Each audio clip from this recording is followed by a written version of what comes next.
हाँ बड़ी प्यारी है। फिर हम तीनों मामी की बेटी के साथ गाय को देखने लगे। गाय बड़ी प्यारी थी। हम तीनों ने उसके माथे पर हाथ फिर आया। गाय ने भी अपनी एक प्यारी सी आवाज निकालकर हमारा प्यार स्वीकार किया।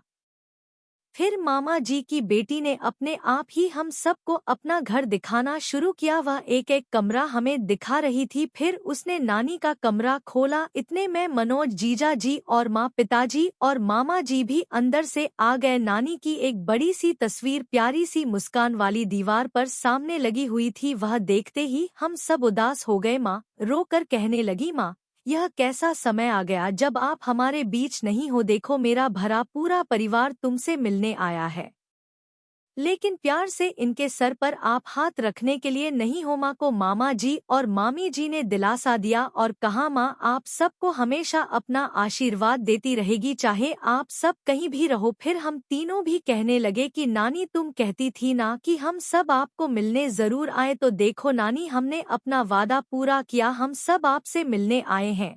अब आप खुश होना। यह कहकर हम सब भी उदास हो गए। फिर हमें नानी की वह पहले वाली कही हुई बात याद आई कि तुम कभी भी उदास मत होना, मैं रहूं या ना रहूं, लेकिन मैं हमेशा तुम्हारे साथ रहूंगी और आप सबको हमेशा अपना प्यार भरा आशीर्वाद देती रहूंगी। फिर हम सब ने ऊपर तस्वीर को देखा तो ऐसा लगा कि नानी अपनी प्यारी सी मुस्कान के साथ हमें अपना आशीर्वाद दे रही। उसे देखकर हम सब के चेहरे खिल गए। फिर मैं कहने लगा, हमारा नानी के घर में दोबारा आने की इच्छा पूरी हो गई। बस यही तक थी मेरी कहानी। नानी का घर।